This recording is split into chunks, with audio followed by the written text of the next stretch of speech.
Joy Mohun Bagan. Good morning to all. আচ্ছা, আমি আজকে না আমার সামনে একজন মোহনবাগানিকে পেয়েছি, মানে যাকে নিয়ে আমি কিছু ডিসকাশন করতে চাই রিগার্ডিং সুপার কাপ। মানে ভাবো, এই বছর পুরো সিজনে একটা ট্রফি, একটা কাপ, হকি ট্রফি সব আমরা পেয়েছি।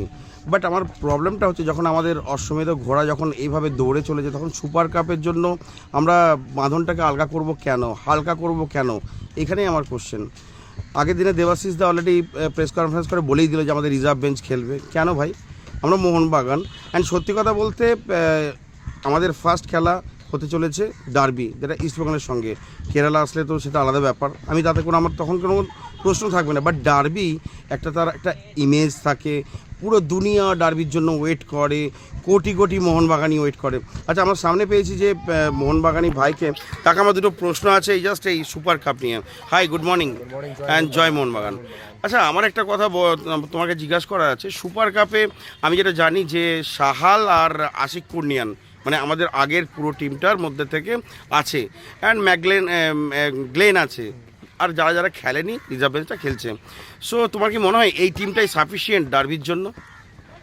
না, মেন ব্যাপারটা হচ্ছে আমরা যদি রিজার্ভ বেঞ্চটা যদি চান্স না দিই, তো তারা কিন্তু তেমনভাবে মানে একটা কম্পিটিটিভ লেভেলে খেলতে পারবে না। তো অলরেডি আমরা দেখে এসেছি আইএসএল এ Mohun Bagan super giant super cup ছাড়া কিন্তু league shield winner back to back জিতেছে। তারপরে এই বছর কিন্তু অলরেডি ইতিহাস করে ফেলেছে। আচ্ছা, যেটা কিন্তু সমর্থকদের জন্য একটা খুশির খবর একদম। আর তাছাড়া আমরা যদি রিজার্ভ বেঞ্চটার দিকে দেখি, তো এই রিজার্ভ বেঞ্চটা হয়তো ভবিষ্যতে গিয়ে এমন জায়গায় একটা দাঁড়াবে যেটা সাপ্লাই লাইনটা তৈরি হবে মোহনবাগান। আমি তোমাকে মাঝখানে কাটবো। তুমি এরম চাইছো না যে মোহনবাগান দুটো টিম রেডি থাকবে, একটা টিম এখানে খেলবে, একটা টিম এখানে খেলবে? কি হয়, যেগুলো রিজার্ভ বেঞ্চে থাকে তাদের কোচের দায়িত্ব হয় ঘুরিয়ে ফিরিয়ে খেলানো, কারেক্ট? বাট তুমি যদি মনে করো যে মোহনবাগান ফার্স্ট টিমই দুটো আলাদা আলাদা করে থাকবে, একটা জিতেছে আরেকটা টিম থাকবে, আরে ভাই এবার বলো তো, নেক্সট ইয়ার আইএসএলে কি এই রিজার্ভ বেঞ্চের টিমগুলো প্লেয়ারগুলো খেলবে? এদের থেকেই তোমরা একটা দুটো প্লেয়ারকে চান্স দিয়ে তাদেরকে তৈরি করে নিতে পারি, দেখে নিতে পারি।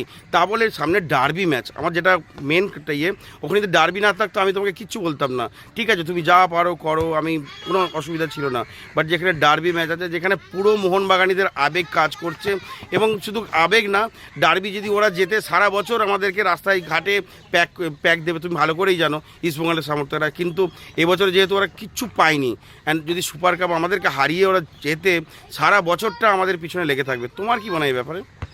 না, আই হোপ রিজার্ভ বেঞ্চ যে টিম আছে, তো আশা করছি ইস্টবেঙ্গলকে ভালো খেলতে পারবে, আমার বিশ্বাস। দেখো, আমিও চাই অ্যাজ এ মোহনবাগানে যে ইস্টবেঙ্গলকে আমাদের আন্ডার 17 নামিয়ে দাও, তারাও হারাক, সেটা আশা। বাট আশা আর বাস্তব দুটোর মধ্যে অনেক ডিফারেন্স আছে। ইস্টবেঙ্গল কিন্তু ফুল কমপ্লিট দ্যাট আইএসএল এর টিম নিয়ে খেলছে, ইনক্লুডিং ফরেনার।